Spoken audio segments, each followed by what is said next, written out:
أعوذ بالله من الشيطان اللعين الرجيم.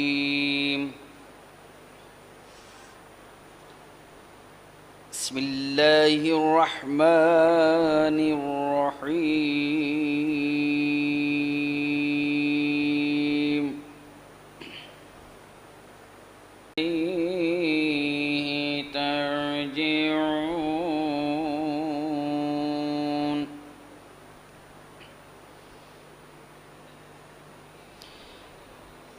وما لي لا أعبد الذي فطرني وإليه ترجعون.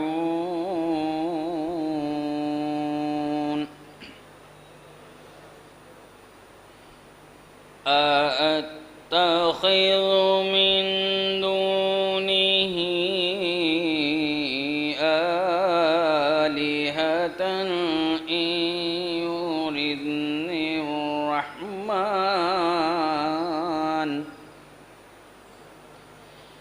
إن يردني الرحمن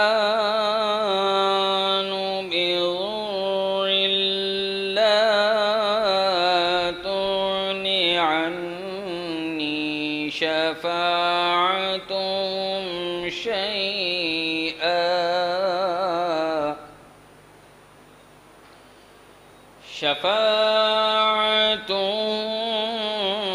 شيئا ولا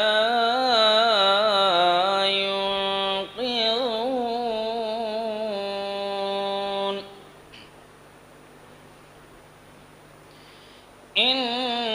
إني آمنت بربكم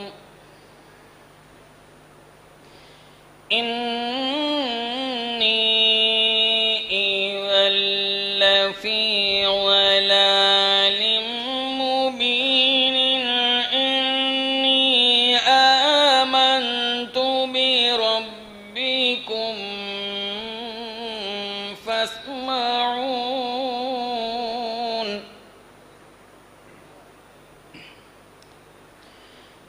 قيل ادخل الجنة قال يا ليت قومي يعلمون.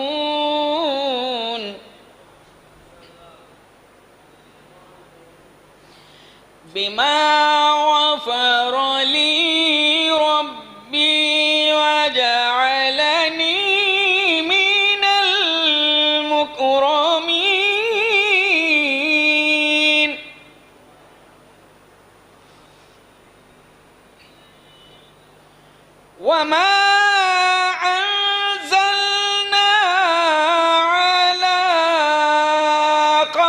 قومه من بعده من جند من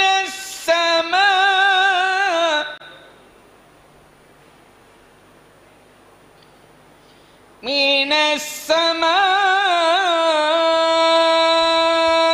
وما كنا منزلين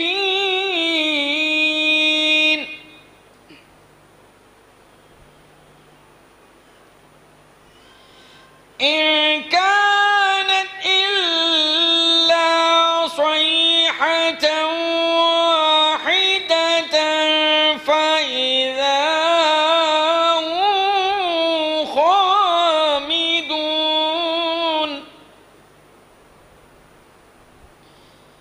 يا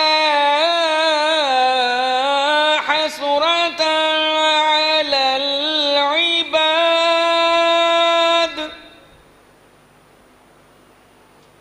ما يأتيهم من رسول إلا كانوا به يستهزئون ألم يروا كم أهلكنا قبلهم من القرون أنهم إليهم لا يرجعون وإن كل لما جميع لدينا محضرون صدق الله العلي العظيم اللهم صل على محمد وآل محمد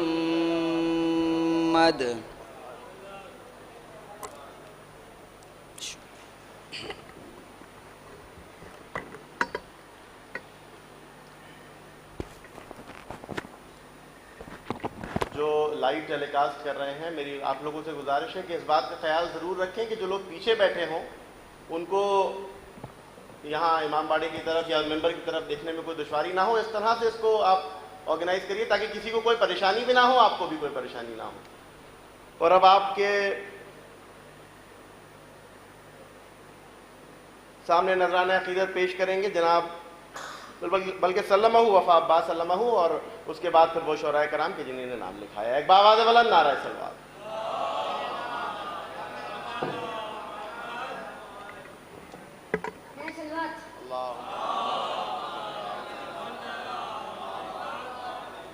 دشمنوں کے جگر ہلا دیں گے، دشمنوں کے جگر ہلا دیں گے، نعرہ حیدری لگا دیں گے.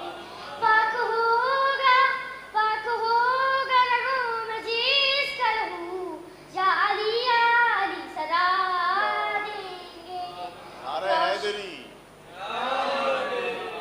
روشنی اور ہوگی خیموں میں، جب شے چراغوں کو شے بجھا دیں گے.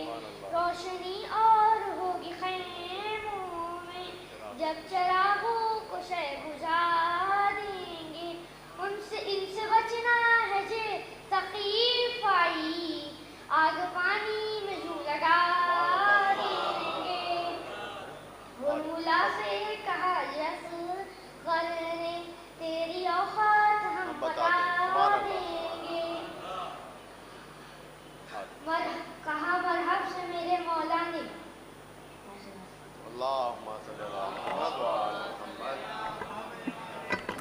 عزیزان گرامی، جیسا کہ میں نے ابھی عرض کیا کہ اس حسینیہ میں 6 محرم تک مجلس کا آغاز 10:30 بجے ہوگا، 7 محرم کو اور 8 محرم کو 11 بجے، اور اس کے بعد 11:30 بجے 9 محرم کو آغاز مجلس ہوگا. اسی طرح سے مجلس شام غریبہ اسی حسینیہ میں روز عاشورہ 8:30 بجے شب میں منعقد ہوگی. مولانا قلب جواد صاحب قبلہ کا ہی بیان ہوگا. مجلس یوم زینب 8 بجے، اس کے بعد پھر مجلس یوم عباس 8:30 بجے، اور مجلس یوم خواتین کربلا 13 محرم کو اسی حسینیہ میں برپا ہوگی، جس میں مولانا سید قلب جواد صاحب قبلہ کا ہی بیان ہوگا اور 8:30 بجے کا ہی وقت اس میں بھی میں آپ گزارش گزار ہوں جناب شمسی آزاد صاحب سے کہ وہ آئیں اور بارگاہ سید الشہداء میں نذرانہ عقیدت پیش کریں. بآواز بلند نعرہ صلوات.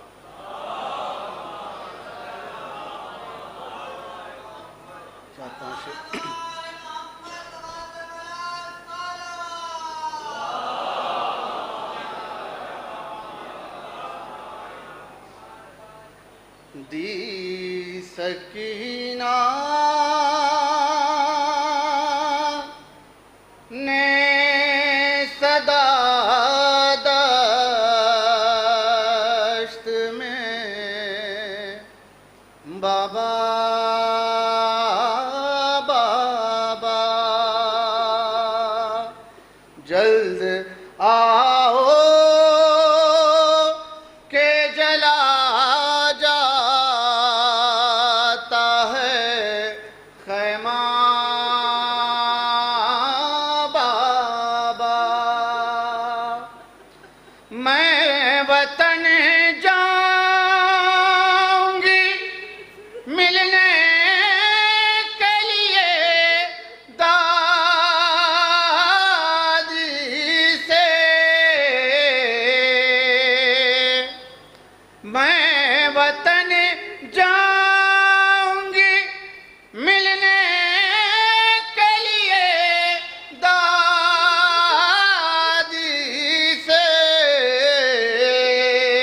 ان مظالم سے اگر بچ گئی زندہ بابا. سوچتی ہوں کہ اگر مر گئی میں زندہ میں کون دے گا میری اماں کو دلاسا بابا. شمر نے چھینے ہیں اس طرح سے کانوں سے گوہر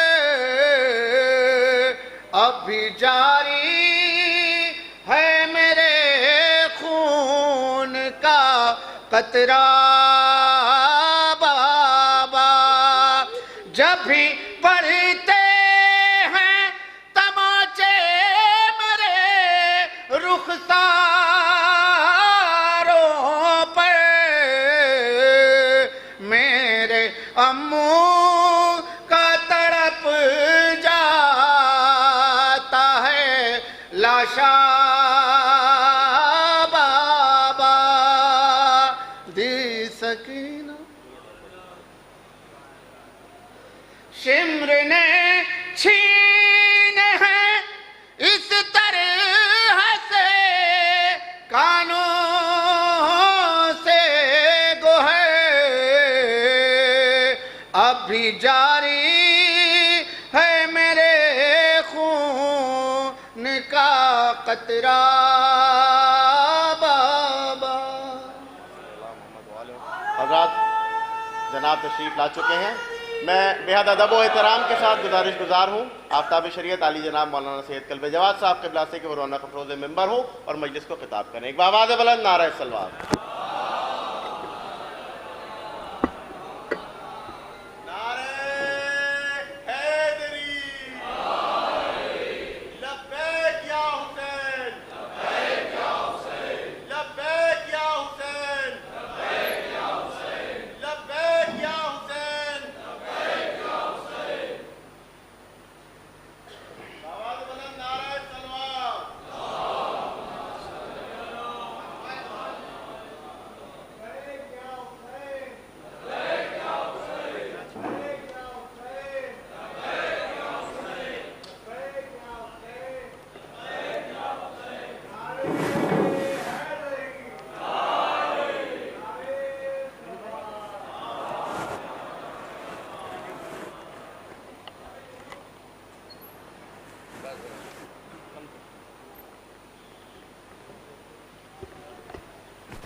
الفاتحہ۔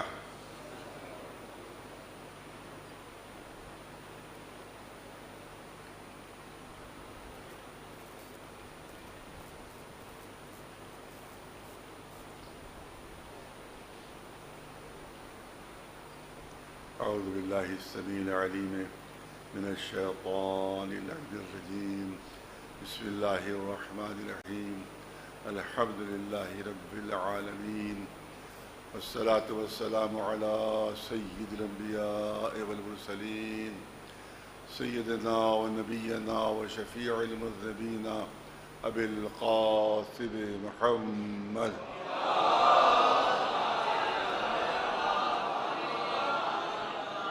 وأهل بيته الطيبين الطاهرين المعصومين، أما بعد، فقد قال رسول الله صلى الله عليه وآله وسلم: إني تارك فيكم الثقلين كتاب الله وعطرتي أهل بيتي، ما إن تمسكتم بهما لن تضلوا بعدي، إنهما لن يفترقا حتى يرد علي الحوض۔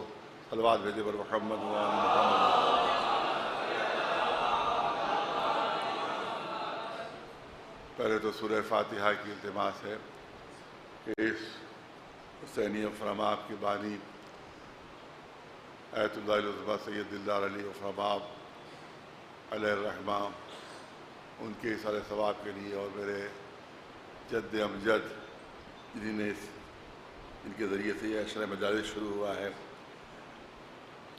ان کے اثر ثواب کے لیے، اور میرے والد ماجد مولانا کلب عابد صاحب علیہ مقامہ، اور جتنے بھی یہاں علماء اور مجتہدین و فقہاء اور ذاکرین و خطباء اور جتنے بھی مومنین یہ سب اس حسینی مدفون ہیں، ان سب کی روحوں کے لیے ایک مرتبہ سورہ الحمد اور 3 مرتبہ سورہ اخلاص کی تلاوت فرما دیں۔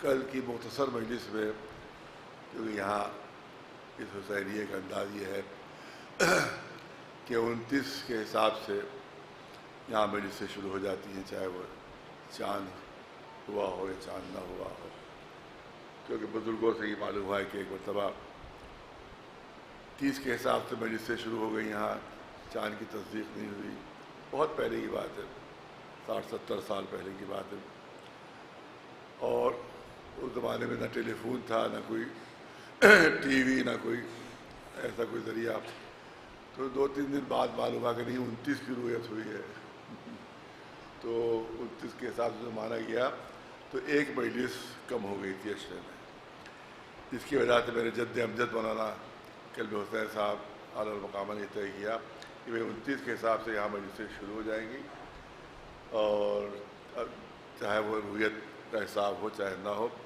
لہٰذا کل اسی لحاظ سے مجلس تھی، اور کیونکہ حالانکہ اگرچہ رویت نہیں ہوئی تھی، آج پہلی محرم ہے، لیکن کل مجلس ہوئی، لیکن کیونکہ وہ اعلان اس کا نہیں ہوتا تو بہت مختصر مجمع، اس میں میں نے جناب خرماب رحمۃ اللہ علیہ کا تذکرہ کیا تھا، اور میں چاہتا ہوں 2-4 جملے، سب چیزیں تو نہیں دہرا سکتا، لیکن 2-4 جملے ضرور آپ کے سامنے پیش کر دوں کہ یہاں جو حوض علمیہ قائم ہوا بر صغیر ہند و پاک میں، وہ سب سے پہلا حوض علمیہ انہی کے ذریعے سے یہاں پر بنا ہے، اور یہ بہت اہمیت ہے لکھنؤ کی، اس پہ لکھنؤ والوں کو فخر کرنا چاہیے، یہ لکھنؤ والوں کا شرف ہے کہ نجف کے حوض علمیہ کے بعد دنیا میں دوسرا جو شیعوں کا حوض علمیہ قائم ہوا وہ لکھنؤ میں ہوا تھا،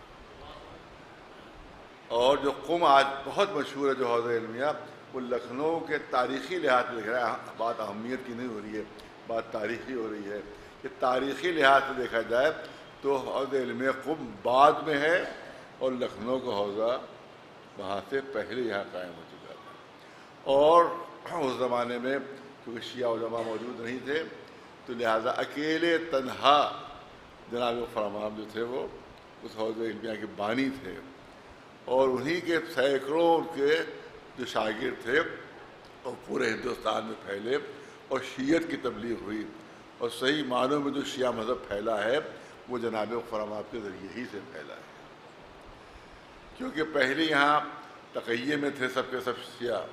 یعنی عجیب تاریخ ہے، آپ تاریخ اٹھا کے دیکھیں گے نہ سمجھے کہ میں ممبر سے کہہ رہا ہوں، ہسٹری ہے، یہ تاریخ یہ ہے کہ جناب غفار مآب سے پہلے پورے ہندوستان میں، پورے بر صغیر ہند و پاک، اس زمانے پاکستان تو تھا نہیں، پاکستان کا کوئی وجود ہی نہیں تھا اس زمانے میں، جیسا پورا سب ایک تھا. لاہور بھی لکھنؤ میں شامل، کراچی بھی لکھنؤ میں شامل، پشاور بھی لکھنؤ میں شامل، ہندوستان میں شامل. یہ تمام جتنے بھی شہر تھے جو آج پاکستان میں ہیں سب ہندوستان میں شامل تھے سب. تو اس کو بر صغیر ہند و پاک ہم لوگ کہتے ہیں کہ اس زمانے میں پورے ہندوستان میں کہیں شیعہ نماز جماعت نہیں ہوتی تھی. ہسٹری ہے، یہ تاریخ ہے. یہ نہ سمجھیں کہ میں مجلس پڑھ رہا ہوں یا یہ کوئی خطابت ہے، بلکہ حقیقت یہ ہے کہ پورے ہندوستان میں کہیں بھی نماز جمعہ تو دور کی بات ہے، نماز جماعت تک نہیں ہوتی تھی. اور شیعہ جو تھے وہ تقیے میں رہتے تھے. اور کوئی اسی لیے آپ پوری ہسٹری دکھا دیں، کوئی دکھا دے مجھے کہ جناب غفار مآب سے پہلے ہندوستان میں کوئی شیعہ مسجد بنی ہو. آپ بتائیے، پورے ہندوستان گھوم کے آ جائیے، پورا ہندوستان گھوم لیجیے آپ، یہاں تک کہ حیدرآباد چلے جائیے آپ کے، جہاں کے اوپر قلی قطب شاہ اور یہ سب کہا جاتا ہے کہ یہ شیعہ حکومتیں تھیں، وہاں بھی جا کر دیکھ لیجیے کوئی شیعہ مسجد نہیں ملے گی آپ کو، کیونکہ وہاں سب امامت اہل سنت کا عالم کرتا تھا اور پیچھے شیعہ پڑھتے تھے. امام ہوتا تھا وہ اہل سنت کے ہوتے تھے، شیعہ کوئی امامت نہیں کرتا تھا، اور سب اس کے پیچھے شیعہ پڑھتے تھے نماز کے پورے. سب سے پہلے جو شیعہ مسجد قائم ہوئی ہے وہ جناب غفار مآب کے زمانے میں آصف الدولہ کے ذریعے سے وہ مسجد قائم کی گئی ہے. تب شیعوں کی نماز جماعت شروع ہوئی ہندوستان میں.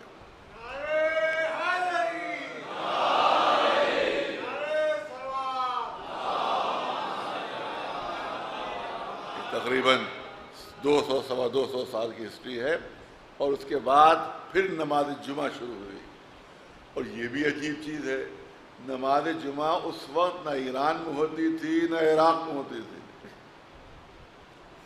عجیب ہسٹری ہے، بچوں کا جوانوں کو معلوم ہونا چاہیے کہ نماز جمعہ نہیں ایران میں نہیں عراق میں، بلکہ یہاں جناب غفار مآب نے اجتہاد کیا کہ اس زمانے میں اخباریت زیادہ تھی اور اخباری یہ کہا کرتے تھے نماز جمعہ نہیں ہو سکتی. آج بھی اخباری یہی کہتے ہیں کہ نماز جمعہ نہیں ہو سکتی. اخباری حضرات نماز جمعہ میں شریک نہیں ہوتے ہیں، جو اخباری ہے جو نماز جمعہ میں شریک نہیں ہوتے. تو اخباری اس زمانے بھی یہی کہتے تھے کہ نماز جمعہ جو ہے وہ نہیں ہو سکتی، غیبت امام میں نماز جمعہ جائز نہیں ہے. تو اس لیے کہیں نماز جمعہ نہیں ہوتی تھی. اور پھر جناب غفار مآب نے ایک رسالہ نماز جمعہ کے اوپر تحریر کیا اجتہادی، اور اس میں انہوں نے کہا کہ نہیں، قرآنی حکم ہے لہٰذا نماز جمعہ ہوگی. تو یہاں نماز جمعہ قائم ہوئی. اور اس کے بعد انقلاب ایران کے بعد ایران میں جمعہ قائم ہوئی، اور اس کے بعد کہیں جا کر عراق میں نماز جمعہ قائم ہوئی. کا مطلب ہے یہ لکھنؤ کے امتیازات ہیں جو ہمارے بچوں جوانوں کو معلوم ہونا چاہیے کہ ہمارے شہر کی عظمت کیا ہے، ہمارے شہر کا مرتبہ کیا ہے. ہمارے یہاں ہندوستان کے بڑے بڑے علماء، ان کا کیا مرتبہ تھا، ان کا کیا شرف تھا، ان کی کیا بلندی تھی. یہاں تک کہ صاحب جواہر الکلام شیخ حسن نجفی بہت بڑے مرجع تھے نجف کے، بہت بڑے عالم تھے یہاں، اور انہوں نے اپنی کتاب جواہر الکلام چھپوانے سے پہلے یہاں ہمارے خاندان اجتہاد کے جو علماء تھے ان کو بھیجی تھی. جناب غفار مآب کے جو فرزند تھے، جناب سلطان العلماء اور سید علی اور سید حسین، یہ جو ان کے فرزند تھے، وہاں سے اپنی کتاب بھیجی کہ جب آپ اس کتاب کی پڑھ کے تصدیق کر دیجئے گا تب میں چھپواؤں گا اس کتاب کو. ایک سلوات میرے بات سے بتاؤں، اتنا بڑا عالم، اتنا زبردست عالم تھے جو صاحب جواہر الکلام آج بھی علماء ان کی کتاب سے استفادہ کرتے ہیں، اور انہی نے وہاں سے اپنی جواہر الکلام کتاب کتنی جلدوں میں جو تھی 25-26 جلدوں میں تھی، اس کو یہاں بھجوایا کہ آپ اس کی تصدیق کیجئے۔ یہاں علماء ہمارے خاندان اجتہادی کے علماء تھے اس زمانے میں کہ آپ تصدیق کیجئے، اور تاکہ اس کو ہم کو چھپوائیں اس کو۔ اور کسی نے یہاں سے کوئی بھیج دیا خط کوئی مسئلہ پوچھنے کے لیے صاحب جواہر کو، یہاں سے کسی نے خط لکھا کہ میرے اس مسئلے کا جواب دے دیجئے آپ۔ یہ ہندوستان سے کسی نے خط بھیجا کہ اس مسئلے کا جواب دے دیجئے، انہیں جواب دینے کے بجائے اس پر لکھا کہ جب ہندوستان میں سلطان العلماء اور سید العلماء جیسے علماء موجود ہیں تو سوال تو مجھ سے کیوں کر رہے ہو، مجھ سے کیوں پوچھ رہے ہو، وہاں خود علماء موجود ہیں تو انہی سے سوال کرو، وہی تمہارے مسئلے کا جواب دیں گے۔ تو اس سے آپ اندازہ فرمائے کہ کیا شرف اور کیا عظمت ہے یہاں کی علماء کی۔ صلوات بھیجے مولانا آواز اور یاد رکھیے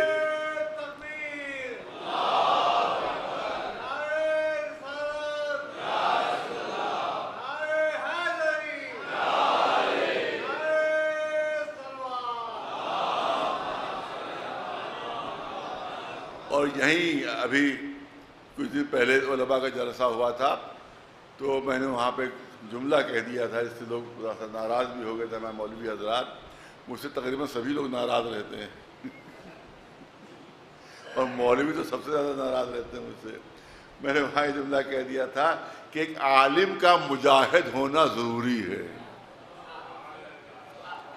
ایک عالم کا مجاہد ہونا ضروری ہے، اور ایک عالم اگر مجاہد نہیں ہے تو اس کو بجائے علم کے کہ کوئی اور کاروبار ڈھونڈ لینا چاہیے، اس کو کوئی اور اپنی دکان کھول لینا چاہیے، اس کے لیے مجاہد ہونا ضروری ہے، ورنہ وہ صحیح معنی میں عالم نہیں ہو سکتا۔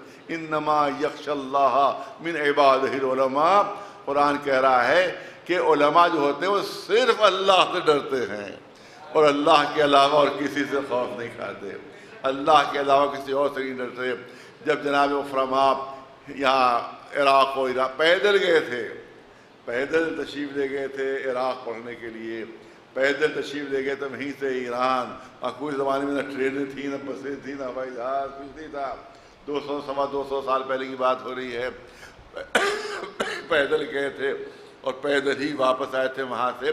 بیچ میں سمندر تھا، سمندر کی سواری تو ہوئی تھی، لیکن وہ چھوٹی چھوٹی کشتیاں ہوتی تھیں زمانے میں جو عام طور سے اتنے بڑے بڑے سفر کرتی تھیں، اس میں اکثر بیچارے ڈوب جاتے تھے وہاں کے بعد۔ تو سمندری سفر کیا، پھر پیدل سب سفر کیا تھا، اور جب یہاں پر آئے ہیں تو آصف الدولہ کی حکومت تھی، آصف الدولہ یہاں کے فرما روا تھے، اور جب جمعہ کی نماز ہوئی ہے تو اس میں خطبہ جب وہ دینے لگے ہیں جناب افرما، تو ان کے وزیر اعلیٰ تھے، انہوں نے کان میں آ کر کہا تھا کہ آپ خطبہ تو دے رہے ہیں مگر 2 چیزوں کا دھیان رکھیے گا، 2 چیزوں کا ذکر نہیں کیجیے گا۔ ایک تو داڑھی کا ذکر نہیں کیجیے گا کیونکہ بادشاہ کی داڑھی نہیں ہے، ایک تو داڑھی کا ذکر نہیں کیجیے گا، بادشاہ کی داڑھی نہیں ہے، اور دوسرے ان کو ایک شوق ہے ہمارے بادشاہ سلامت کو، اس شوق کا کوئی تذکرہ نہیں کیجیے گا تاکہ وہ ناراض نہ ہو جائے، وہ بگڑ نہ جائے۔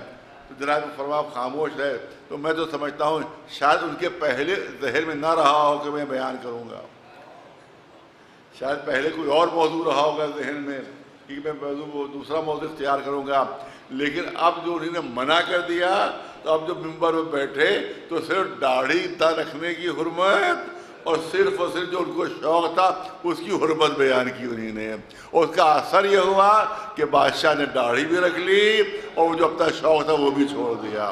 ایک سلوات بھیجے مولانا۔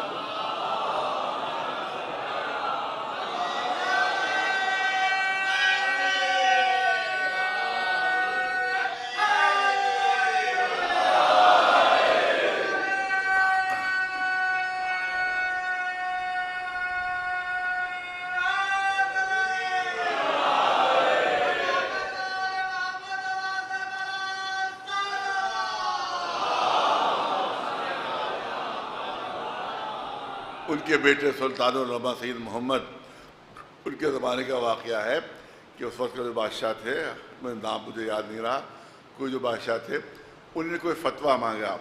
فتویٰ ایسا تھا جو خلاف اسلام تھا، جس پر جو مرضی کے خلاف تھا فتویٰ.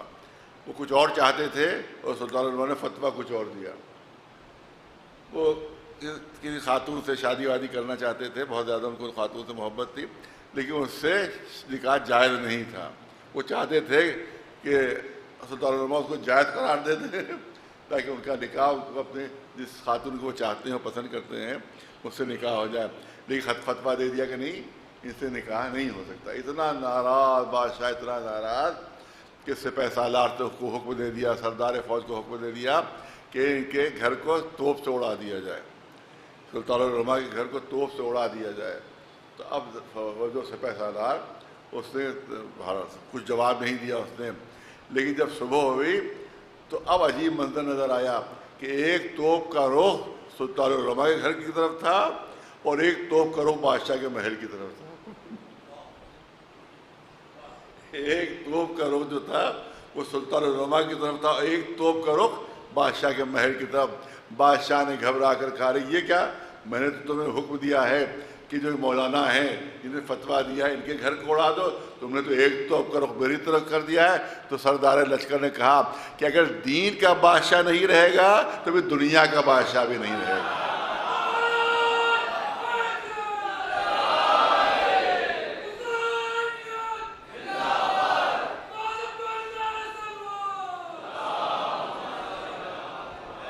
آج جو یہ آزاداری کے جتنے رسوم نظر آ رہے ہیں یہ سب جناب افرما بھی نے ان کو انٹروڈیوس کیا ہے. ورنہ یہاں اس زمانے میں بھی شیعوں پہ جو عزاداری ہوتی تو اہل سنت کی طرح بالکل ہوتی تھی، بالکل اہل سنت کی طرح عزاداری ہوتی تھی.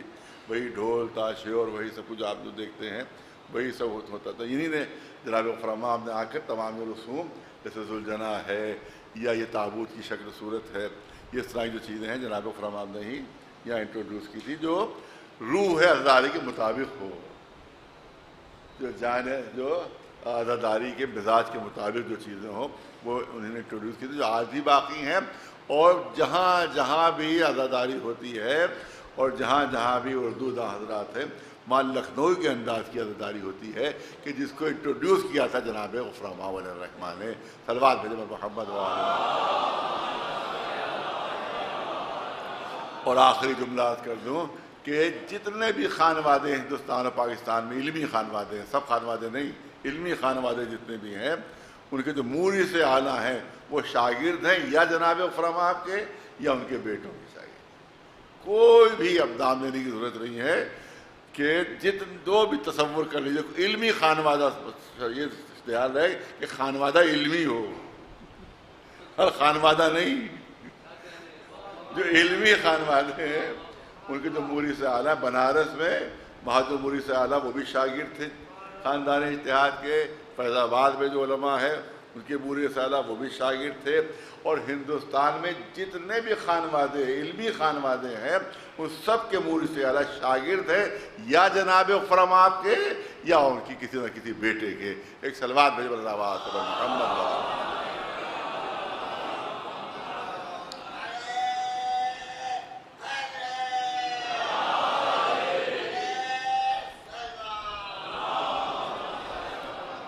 اب ایک اس کی توضیح کر دوں کہ میں نے یہ نہیں کہا ہے کہ جناب افرما نے عزاداری شروع کی یہاں ہندوستان میں. یہ میرا جملہ نہیں ہے کہ عزاداری شروع کی، یہ نہیں کہا عزاداری شروع کی. عزاداری تو پہلے سے تھی، عزاداری تو پہلے سے تھی اور قیامت تک رہے گی.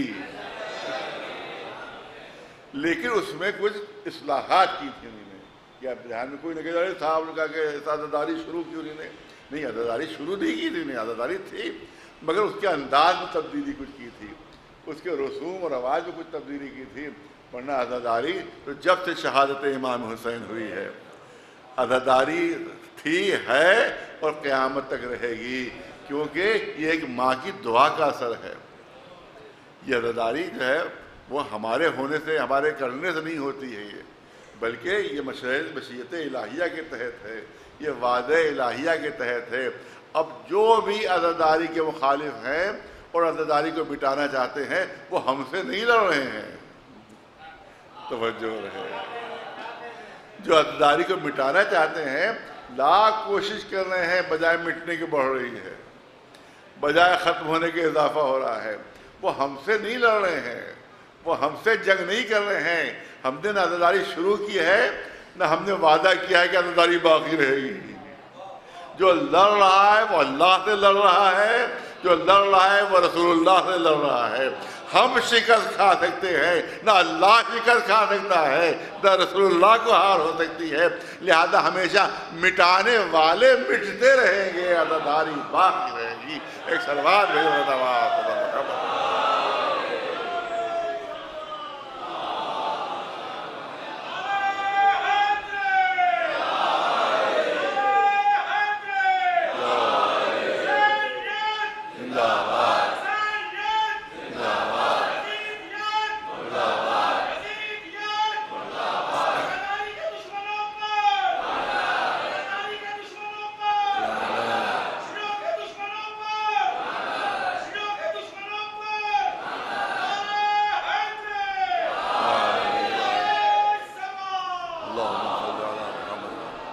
میرا انداز ہے کہ پہلی ایک دو مجلسوں میں عزاداری اور اہمیت عزاداری ہے، اس کے ساتھ جو امام حسین علیہ السلام کا مرتبہ اور شرف ہے، اس کے متعلق چند جملے ضرور میں عرض کرتا ہوں کہ حسین وہ ہیں کہ جن کے لیے رسول ارشاد فرما چکے ہیں کہ حسین منی وانا من الحسین۔ حسین وہ ہیں کہ جن کے لیے رسول ارشاد فرما چکے ہیں کہ الحسن و حسین سیدہ شباب اہل الجنہ۔ یہ صلوات بھیجے پر محمد۔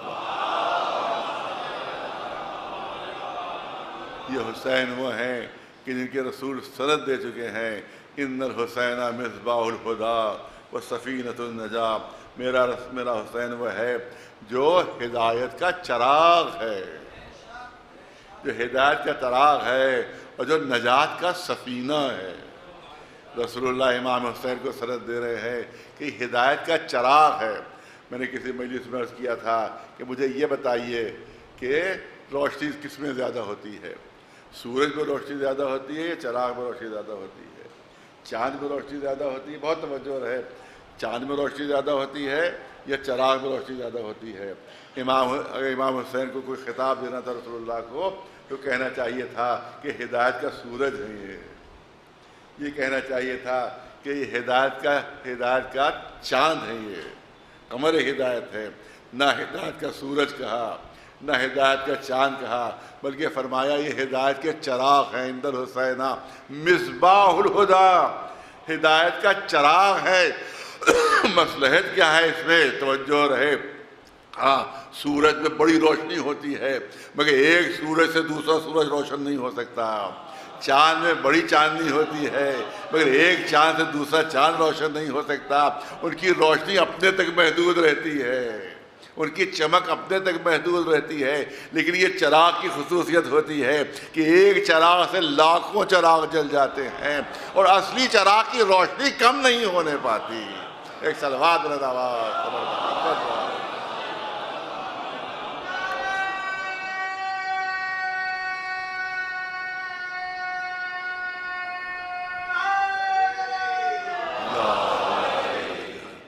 یہ ہے لبیک یا حسین، لبیک یا حسین۔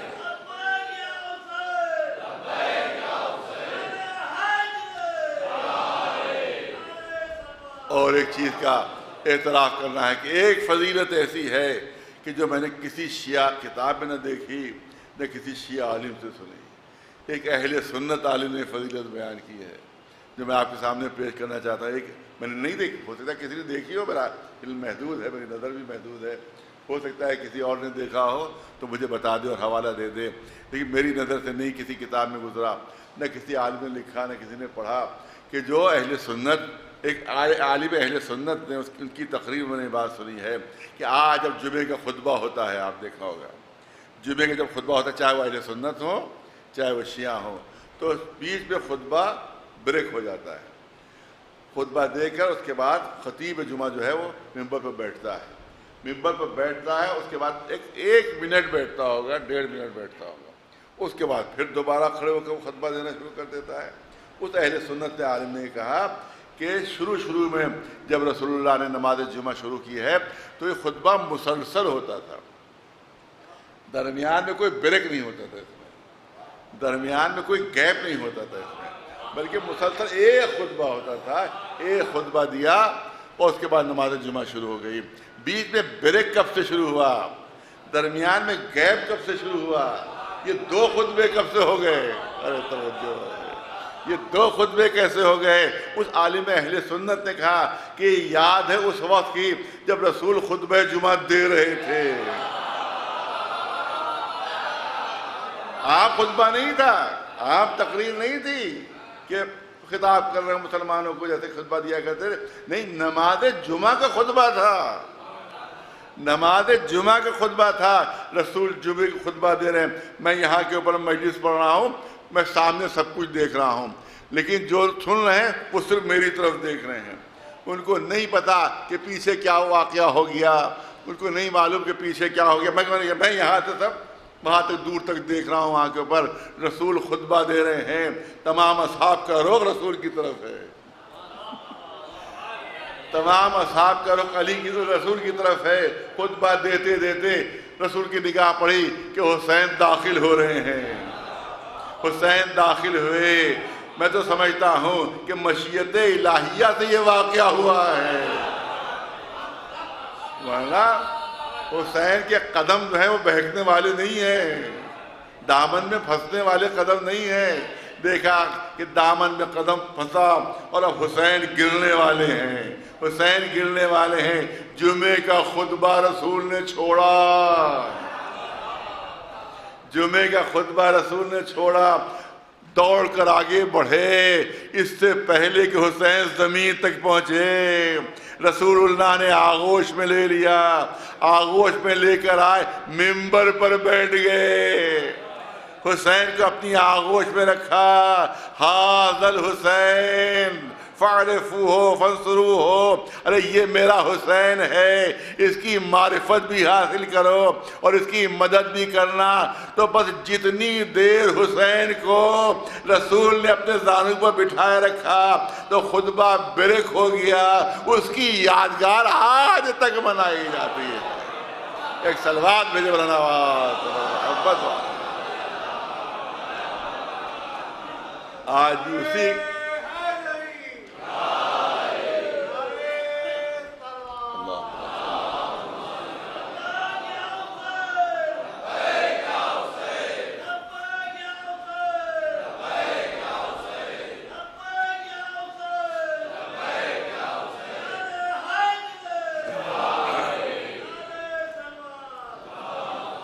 یہیں پر میں نے کبھی عرض کیا تھا کہ آپ دیکھیں، اگر میں کہیں مجلس پڑھ رہا ہوں، اور اب تو ماشاءاللہ میرے بچے جوان ہو گئے ہیں، لیکن جب چھوٹے تھے بس فرض کیجئے تو میں مجلس پڑھ رہا ہوں اور اس کے بعد مجمع کے رخ میری طرف ہے، کسی مسجد میں فرض کیجئے، مسجد میں مجلسیں ہوتی ہیں، میں نے وہاں ممبر پر بیٹھا مجلس پڑھ رہا ہوں اور سارے جتنے لوگ ہیں میری طرف دیکھ رہے ہیں، اور اتفاق سے میرا بیٹا جو ہے چھوٹا سا، اب تو ماشاءاللہ بڑا ہے، چھوٹا سا بیٹا وہ جیسے دروازے پہ داخل ہوا گرنے لگا، اور میں نے مجلس چھوڑی اور مجلس چھوڑ کر دوڑتا ہوا گیا، اور دوڑتا ہوا جا کر اس بچے کو میں نے گود میں اٹھا لیا اور ممبر پہ بٹھا دیا۔ تو آپ یاد رکھیے کوئی بھی اس کو اچھا نہیں سمجھے گا،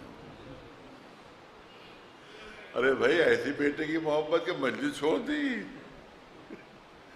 ایسی بیٹے کی محبت، ارے کسی سے کہہ دیتے، اتنے نمازی تھے، کسی سے کہہ دیتے، وہ بڑھ کے اپنے بیٹے کو اٹھا لیتا، ارے صاحب ایسی محبت تو نہیں اچھی کہ آپ نے نماز جو ہے وہ مجلس چھوڑ دی اور دوڑ کے پورا مجمع چیختے ہوئے گئے، اور اس کے بعد آپ نے اپنے بیٹے کو اٹھا لیا، تو اس کے بعد کوئی اس کو اچھا نہیں سمجھے گا، کوئی اس کو صحیح نہیں سمجھے گا۔ لیکن ایک دوسرا انداز ہے کہ میں ممبر پہ بیٹھا ہوا ہوں، اور ایسا ہوتا ہے بعض مسجدیں ایسی ہوتی ہیں جہاں الماریوں کے اوپر قرآن مجید رکھے ہوتے ہیں پڑھنے کے لیے کہ نمازی جو آئیں وہ آ کر قرآن مجید کی تلاوت کریں۔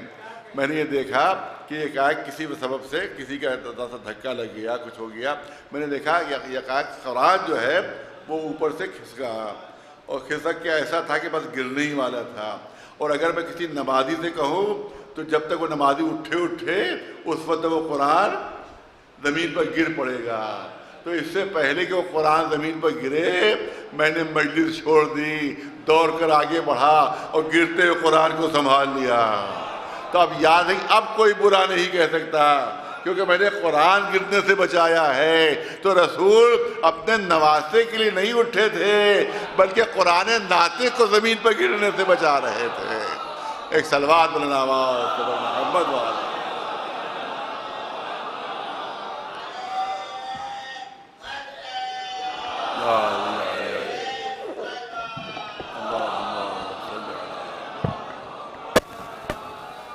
ایک صلوات بلند آواز محمد والا۔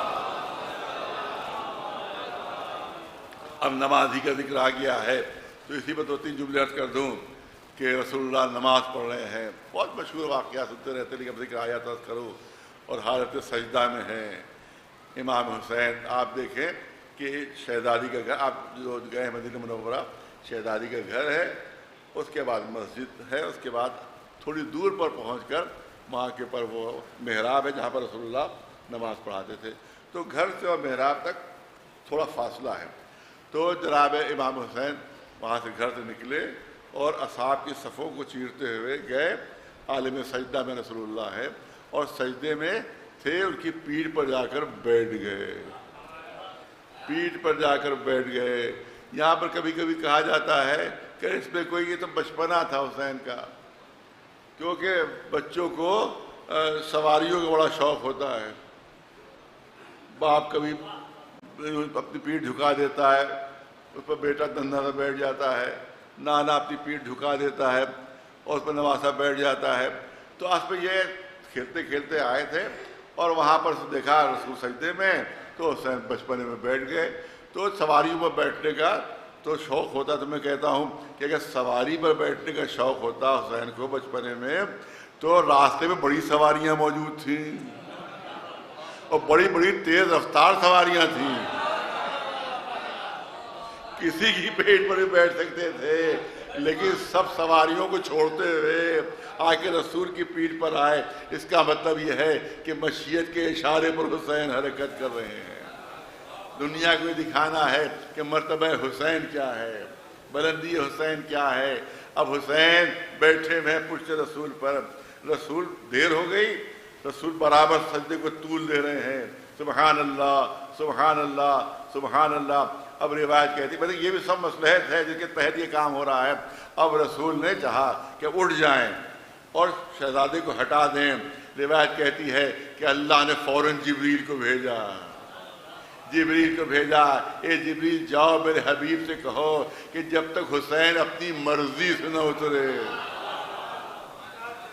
جب تک حسین اپنی مرضی سے نہ اترے اس وقت تک سجدے سے سر نہ اٹھائیں، اس وقت تک سجدے سے سر نہ اٹھائیں۔ اب حسین پشت رسول کے اوپر ہیں اور رسول عالم سجدہ میں ہیں، جبریل انتظار کر رہے ہیں، جبریل اس بات کا انتظار کر رہے ہیں کہ اللہ حکم دے، رسول انتظار کر رہے ہیں کہ جبریل اشارہ کریں، توجہ رہے، رسول انتظار کر رہے ہیں کہ جبریل اشارہ کریں، جبریل اشارہ انتظار کر رہے ہیں کہ حکم الہی ہو، اور اللہ انتظار کر رہا ہے کہ حسین اپنی مرضی سے اترے ہیں۔ ایک صلوات بھیجے بلند آواز محمد والے۔ ارے یہ وہ ہیں کہ جن کے ذریعے سے شریعت بنتی ہے، جب یہ عمل کرتے جاتے ہیں تو شریعت بنتی جاتی ہے۔ توجہ رہے، آج مستحب ہے نماز میں، جو بزرگ ہمارے ہیں نوجوان تو نہیں متوجہ ہوتے، لیکن جو بزرگ ہیں وہ تکبیرۃ الاحرام سے پہلے 6 تکبیریں کہتے ہیں، 6 تکبیریں کہتے ہیں، اللہ اکبر اللہ اکبر اللہ اکبر اللہ اکبر اللہ اکبر۔ پھر آخر 7ویں تکبیر جو ہوتی ہے وہ تکبیرۃ الاحرام ہوتی ہے کہ جس کے بعد نماز شروع ہوتی ہے۔ اس سے پہلے 6 تکبیریں مستحب ہیں۔ یہ 6 تکبیریں کب شروع ہوئیں اس کی بھی تاریخ دیکھ لیجیے کہ 6 تکبیریں نماز میں شروع کب سے ہوئیں، مستحب کب سے ہوئیں۔ اس کے لیے تاریخ شیعہ سنی سب لکھتے ہیں کہ رسول نماز پڑھانے کے لیے کھڑے ہوئے، رسول نے تکبیر کہی، حسین آ کر پہلو میں کھڑے ہو گئے،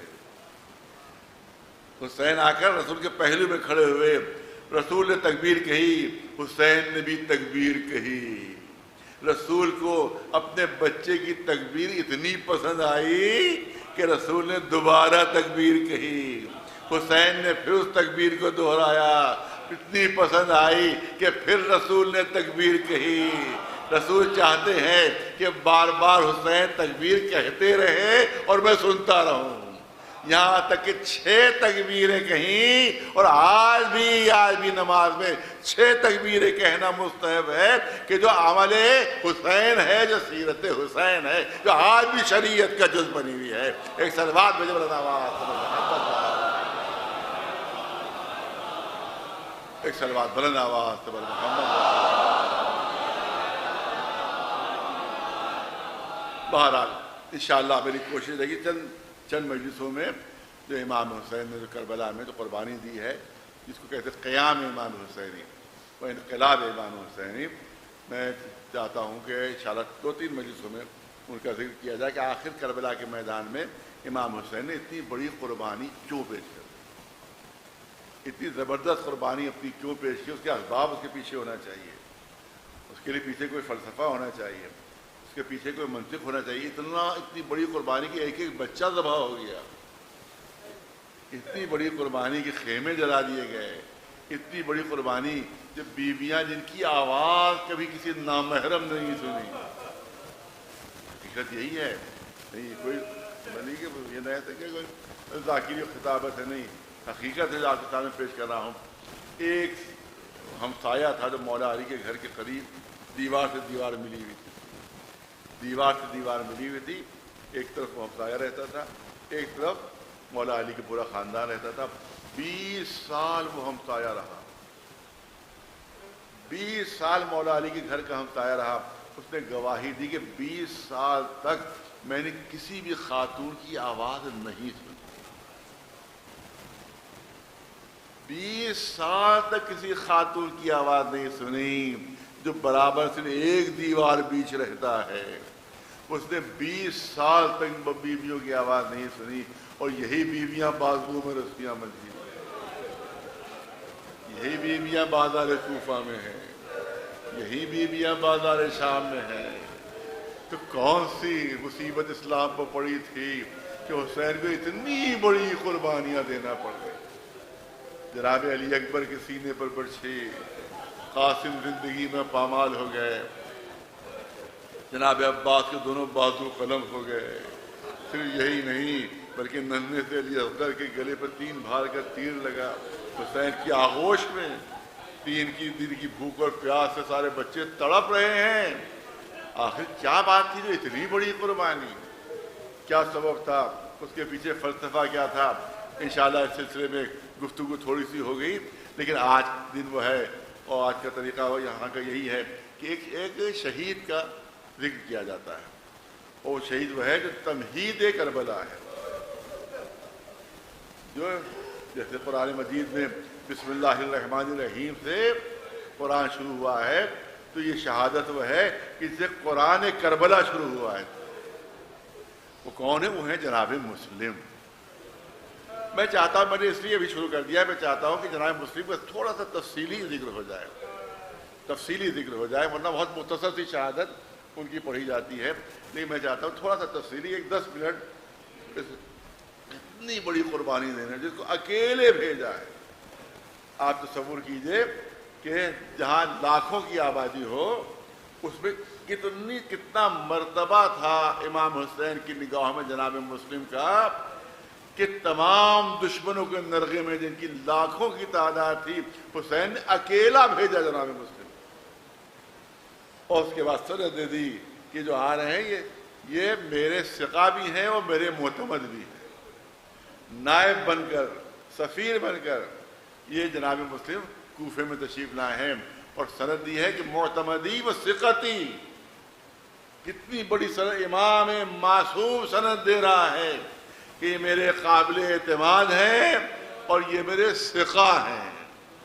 یاد رکھیے حسین وہ ہیں جو رسول کے لیے ثقہ ہیں، حسین وہ ہیں جو علی کے معتمد ہیں، تو حسین علی کے معتمد ہیں، رسول کے ثقہ ہیں، اور مسلم وہ ہے کہ جو حسین کے معتمد ہیں اور حسین کے ثقہ ہیں۔ اس سے آپ اندازہ فرمائیں کہ جناب مسلم کا کیا مرتبہ تھا، اور اکیلے ان کو کس طرح سے انہوں نے کوفے میں اپنا نائب بنا کر بھیجا۔ 18,000 پر تفصیل آپ کے سامنے ہے، 18,000 لوگوں نے بیعت کی تھی جناب مسلم کے ہاتھوں پر 18,000 لوگوں نے بیعت کی تھی۔ جناب مسلم کے 10 خطبے ہیں جو تاریخ میں درج ہیں، 10 خطبے ہیں تاریخ میں درج ہیں، اور تاریخ میں موجود ہیں، بڑے فصیح و بلیغ خطبے ہیں کہ جس میں انہوں نے اہل بیت علیہ السلام کی مدح، امام حسین کی مدح، مولا علی کی مدح، زبردست خطبے ہیں، لیکن وہ تمام خطبے ایک طرف اور دربار ابن زیاد میں جو جناب مسلم نے خطبہ دیا وہ ایک طرف، کیونکہ جتنے خطبے دیے ہیں وہ اس وقت دیے ہیں جب مسلم زخمی نہیں تھے، اور یہ خطبہ اس وقت دیا ہے جناب مسلم نے کہ جب زخموں سے چور چور تھے، پورا جسم جو تھا وہ زخموں سے چھلنی تھا، اس وقت یہ خطبہ جناب مسلم نے دیا ہے۔ میں نے ظاہر کہ طویل خطبہ ہے، اس میں سے چند جملے میں نے نوٹ کر لیے ہیں تاکہ آپ حضرات کی خدمت میں پیش کی جا سکے، اندازہ ہو کہ کیسا اس عالم میں کیسا فصیح و بلیغ اور شجاعانہ خطبہ دیا ہے کہ جس کے ہاتھ میں ہتھکڑیاں ہوں، جس کے پیروں میں بیڑیاں ہوں، جو زنجیروں سے جکڑا ہوا ہو، جس کے سر سے خون کی دھاریں بہ رہی، جس کے دندان مبارک زخمی ہو چکے ہو، جو خود سے پانی نہ پی سکتا ہو، اتنا زخمی ہو۔ آپ کو معلوم ہے کہ جناب مسلم جب لڑ رہے تھے تو جب کوفہ کے لشکر اور یزیدی لشکر مقابلہ نہ کر سکا، 1500 سوار آئے تھے اور سب کو ہرا دیا تھا جناب مسلم نے، سب کو شکست دے دی تھی۔ اس کے بعد ایک گڑھا کھودا گیا تھا، گڑھے پر خس و خاشاک بچھا دی گئی تھی۔ اس کے بعد جوش شجاعت میں جناب مسلم آگے بڑھتے چلے آ رہے ہیں، اس گڑھے پہ نظر نہیں پڑی، اس گڑھے کے اندر گر گئے تھے۔ جب اندر گر گئے تھے تو ان بزدلوں نے اوپر سے نیزے مارنا شروع کیا، اوپر سے تلواریں مارنا شروع کی تھی، اوپر سے پتھر مارنے۔ ہوا مظلوم آقا گڑھے کے اندر ہے، اوپر سے پتھر مارے، اب تک دفاع بھی نہیں کر سکتے آقا، اب تک دفاع نہیں کر سکتے کیونکہ گڑھے کے اندر ہے، اور وہ سب لوگ اوپر ہیں، اوپر سے نیزے چبھو رہے ہیں، تلواریں پھینک رہے ہیں، پتھر مار رہے۔ ارے صرف یہی نہیں بلکہ کوفے کی عورتیں اپنی چھتوں پر تھیں، وہاں سے جلتی بھی لکڑیاں پھینک رہی تھیں۔ اسی لیے ہمارے ایک بزرگ عالم نے کہا ہے کہ مسلم کی مظلومیت بڑھی ہوئی تھی کربلا والوں سے، کربلا والوں سے مسلم کی مظلومیت بڑھی ہوئی تھی، کیونکہ جب بھی کربلا میں کوئی مقابلے کے لیے جاتا تھا تو کبھی سامنے سے حملہ ہوتا تھا، کبھی پشت سے حملہ ہوتا تھا، کبھی پہلوؤں سے حملہ ہوتا تھا، کبھی چاروں طرف سے حملہ ہوتا تھا، لیکن مسلم کے لیے ایک سمت بڑھی ہوئی تھی، چاروں طرف سے بھی حملہ تھا اور چھتوں سے بھی حملہ ہو رہا تھا۔ زنان کوفہ آگ پھینک رہی تھیں، جلتی ہوئی لکڑیاں ڈال رہی تھیں۔ اب جناب مسلم زنجیروں میں جکڑے ہوئے اب دربار کوفہ میں آ گئے ہیں۔ ابن زیاد مسکرا رہا ہے، خوش ہے کہ مسلم جو ہے گرفتار ہو گئے، لیکن جناب مسلم نے خطبہ دیا یہاں کے اوپر، اور داد کیجئے یہ قیدی ہے تو اتنا زخمی ہو چکا ہے کہ جس کی زندگی کی اب کوئی امید نہیں سوائے قتل ہونے کے، اور کوئی نتیجہ نہیں ہے۔ اس وقت وہ شجاعانہ خطبہ، وہ بہادری کا خطبہ تو جناب مسلم نے وہاں دیا ہے، جس میں آپ نے ارشاد فرمایا کہ اعوذ باللہ من امت نبذت وراء الکتاب، میں اس شیطانی امت سے، تم جیسی شیطانی امت سے اللہ کی پناہ مانگتا ہوں کہ جنہیں کتاب کو اپنی پیٹھ کے پیچھے پھینک دیا ہے، کتاب کو اپنی پیٹھ کے پیچھے پھینک دیا ہے۔ میں تم جیسی شیطانی امت سے پناہ مانگتا ہوں جنہوں نے کتاب اپنی پس پشت ڈال دی ہے، جنہیں قرآن کو چھوڑ دیا ہے۔ اب یہاں پر ایک نقطہ ذکر کرنا چاہتا ہوں، وہ کیا نہیں کہہ سکتے تھے کہ قرآن تو ہمارے پاس موجود ہے، قرآن تو دیکھیے ہمارے گود میں موجود ہے، قرآن کو تو ہم حمایت کیے ہوئے ہیں۔ ہم نے کہا قرآن چھوڑا، لیکن پورا دربار خاموش رہا، جب مسلم نے کہا تم نے قرآن چھوڑ دیا، تمام دربار خاموش ہے، کسی کی زبان نہیں کھلی کہ نہیں قرآن تو ہم نے نہیں چھوڑا، قرآن تو ہمارے ساتھ ہے۔ اس کا مطلب ہے کہ ابن زیاد الدرباری بھی مان رہے تھے کہ اصل قرآن یہ کتاب نہیں ہے، اصل قرآن اہل بیت ہیں، اصل قرآن حسین ہے کہ جن کو ہم نے چھوڑ دیا ہے۔ اس کے بعد اقتدت ابلیس دون رب الارباب، ارے تم وہ ہو کہ جو شیطان کے قدم بقدم چل رہے ہو۔ جناب مسلم کا خطبہ کہ تم وہ ہو جو شیطان کے قدم بقدم چل رہے ہو اور تم نے اسلام کا راستہ چھوڑ دیا ہے، تم نے شیطان کے قدم پر قدم رکھنا شروع کر دیا ہے، یعنی تم خدا پرست نہیں ہو، شیطان پرست ہو۔ یہ دربار ابن زیاد میں یہ زخمی مسلم خطبہ دے رہے ہیں کہ تم خدا پرست نہیں ہو، تم شیطان پرست ہو۔ وَرَزَتْ بِنَقْلِ تراب دون ابو تراب، اور تم پوجا کر رہے ہو مٹی کی، تم نے ابو تراب کو چھوڑ کر تم نے تراب کی پوجا کرنا شروع کر دی ہے۔ تم وہ ہو جس نے ابو تراب کو چھوڑ دیا ہے تم، اور مٹی کی پوجا کر رہے ہو۔ الخارجیو ان من رغبتہ بیعت امیر المومنین، تم ایسے خارجی ہو کہ جس نے علی کی بیعت کو چھوڑ دیا ہے۔ یہ کیوں کہہ رہے ہیں؟ کیونکہ جب بھی کوفے میں آئے تھے جناب مسلم تو کہا جاتا تھا کہ خارجی آ گیا ہے، ایک کافر آ گیا ہے، تو اسی کا جواب دے رہے ہیں کہ خارجی میں نہیں ہوں، کافر میں نہیں، خارجی تم ہو کہ جس نے علی کی بیعت توڑ دی ہے، جس نے علی کی بیعت کو چھوڑ دیا ہے۔ اس کے بعد ارشاد فرماتے ہیں تم خارجی ہو جس نے امیر المومنین کی بیعت کو چھوڑ دیا، اپنے گردن اتار دیا ہے۔ کیونکہ وہاں یزیدی یہ کہہ رہے تھے یہ کافر و خارجی، امام حسین کے لیے بھی کہا تھا، وہاں کوفے میں پورا پروپیگنڈا یہی ہو رہا تھا، ایک خارجی نے خروج کیا ہے، ایک کافر نے خروج کیا ہے۔ اس کا جواب جناب مسلم پہلے ہی سے دے رہے ہیں، اور اس کا مطلب ہے کہ یہ یزیدی تھے جو مسلم کو کافر کہہ رہے تھے، نہیں لفظوں پر توجہ رہے، یہ یزیدی تھے جو مسلم کو کافر کہہ رہے تھے۔ اس کا مطلب ہے کہ مسلمانوں کو کافر کہنا یہ یزیدیوں کی ایجاد ہے۔ ارے توجہ رہے، مسلمانوں کو کافر کہنا یہ یزیدیوں کی ایجاد ہے۔ تو یاد رکھیے کہ جو بھی ہمیں کافر کہہ رہا ہو سمجھ لیجئے کوئی یزیدی ہے جو کافر کہہ رہا ہے۔ اس کے بعد آپ فرماتے ہیں کہ کیف احتاجی الی الاسلام الی ہؤلاء الاضغاث، میں اس کہا کہ کافر ہے یہ مسلم جو ہے یہ کافر ہے، کہا میں تمہاری سند کی حاجت نہیں ہے کہ جو مجھے سند دے۔ بہت توجہ چاہوں گا یہاں کے اوپر جو جناب مسلم نے ارشاد فرمایا ہے۔ اس کے بعد بے انتہا اہم جملے ہیں جو جناب مسلم نے ارشاد فرمائے ہیں کہ دیکھو تم مجھے کافر کہہ رہے ہو، تم مجھے خارجی کہہ رہے ہو، میں اسلام کے لیے تمہاری سند کا، تم جیسے اوباشوں کی سند کا محتاج نہیں ہو۔ ارے توجہ رہے کہ کیف احتاجی الاسلامی الی ہؤلاء الاضغاث، ہم تم جیسے بدماشوں اور جن کے شجرے کا کوئی پتہ نہیں ہے، جن کے نسب کا کوئی پتہ نہیں ہے، جن کے باپ دادا کا کوئی پتہ نہیں ہے، میں ان کی سند کا محتاج نہیں ہوں کہ تم مجھے مسلمان سمجھتے ہو یا نہیں سمجھتے ہو۔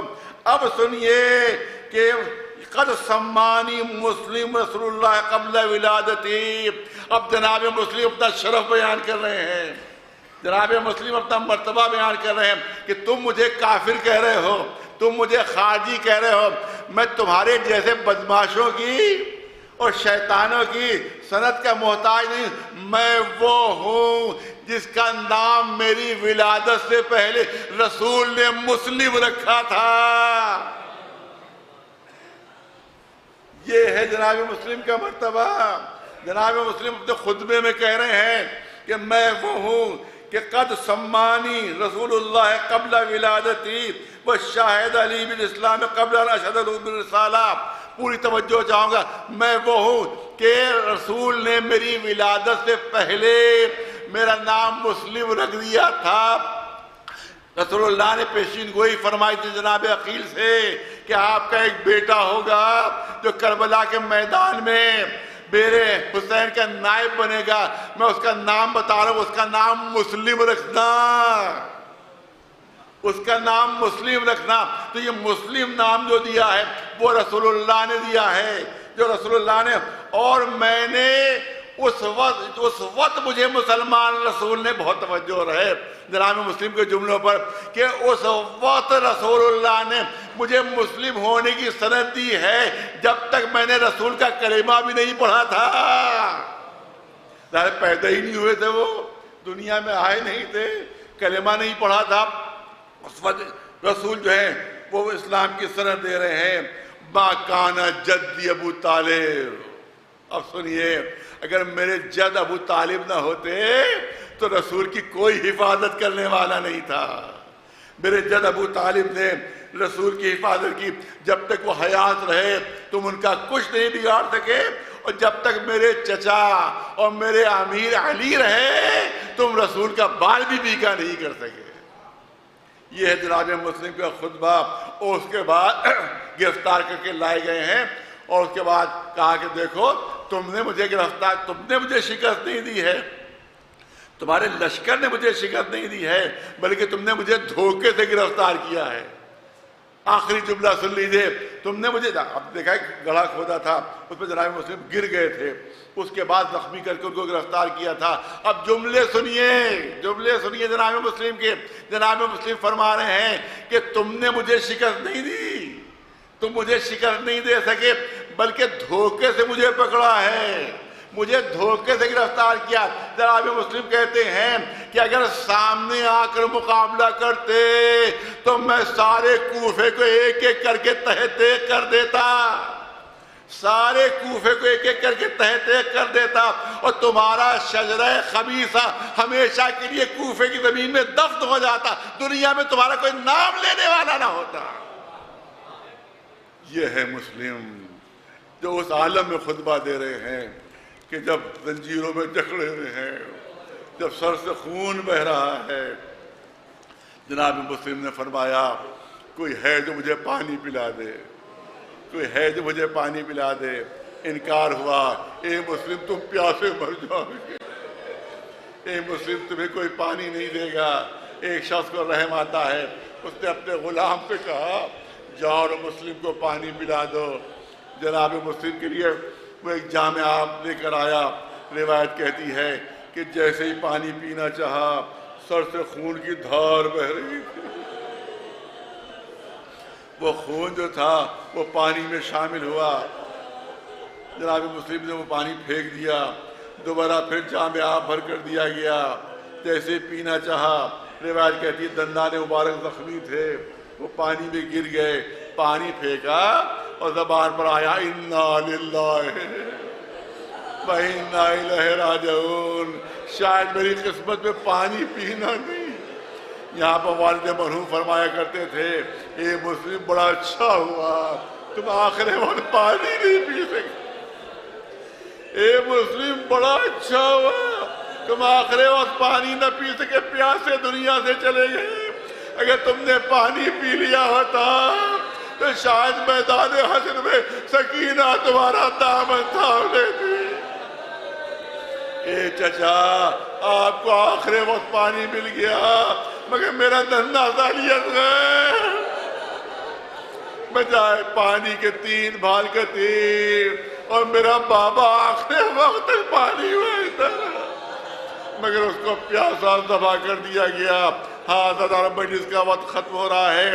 اس کے بعد حکم دیا گیا کہ لے جا بلندی کے اوپر, قلعے کی بلندی اور چھت کے اوپر, وہاں قتل کر دیا جائے, وہاں سر کاٹ دیا جائے, اور اس کے بعد ان کی لاش کو زمین پر پھینک دیا جائے.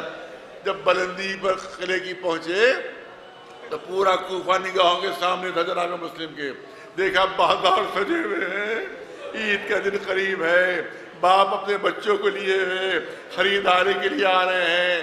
قاتل نے کہا بس ایک لمحے کی مہلت دے دے, میں ان لوگوں سے کچھ بات کر لوں, میں ان لوگوں سے کچھ بات کر لوں.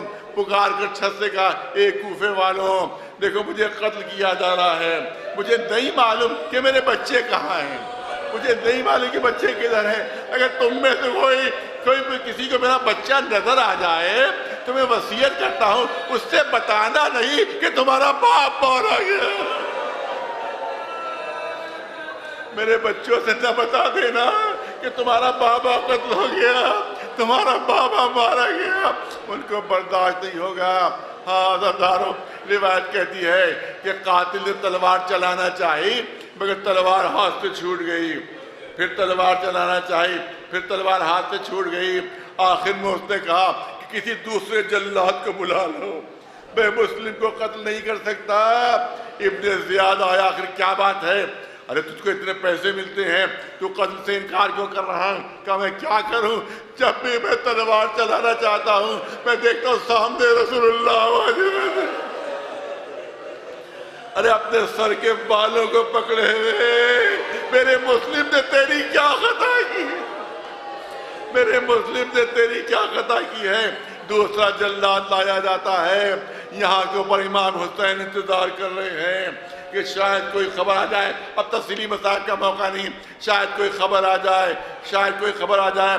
جناب عباس بے چین ہو کر امام حسین کے قریب پہنچے، بھائی آقا میرا دل سینے میں تنگی کر رہا ہے، پتہ نہیں میرے بھیا مسلم کا کیا حال ہے، پتہ نہیں کیا حال ہے۔ آپ تو معجز نما ہیں، آپ تو صاحب اعجاز ہیں، ارے اعجاز سے مجھے کوفے کا منظر دکھا دیجیے کہ میرے بھیا مسلم کا کیا حال ہے۔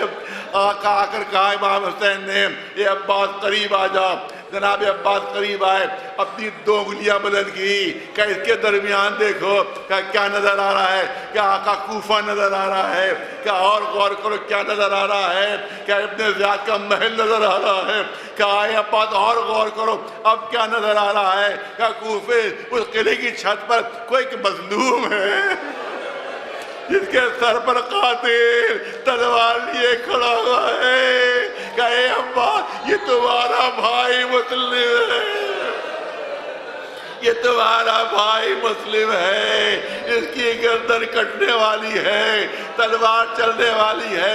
عباس نے گھبرا کر کہا، اے آقا جہاں یہ معجزہ آپ نے دکھایا ہے اپنے اعجاز سے مجھے کوفے بھجوا دیجئے، مجھے کوفے بھجوا دیجئے۔ اے عباس کیا جنگ کرو گے؟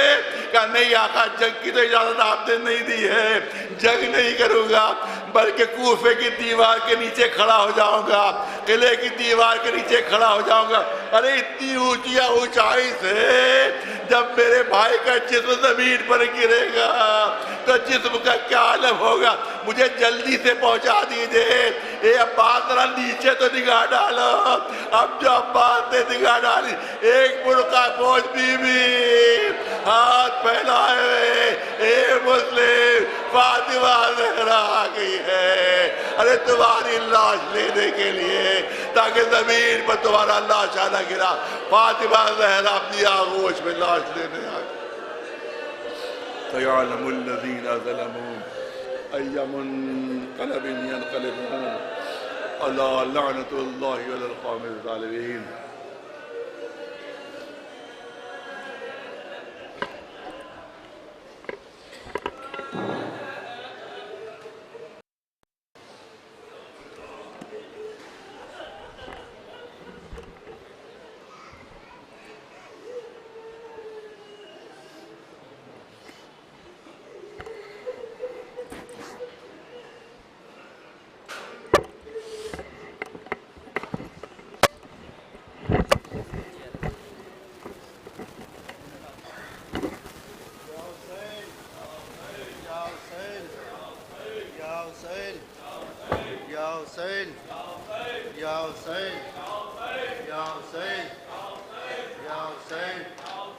السلام علیک یا ابا عبداللہ، السلام علیک یا ابن رسول اللہ، السلام علیک یا امیر المومنین وابن سید الوسیل، السلام علیک یا فاطمة الزہراء سیدۃ نساء العالمین، السلام علیکم ورحمۃ اللہ وبرکاتہ، السلام علی الحسین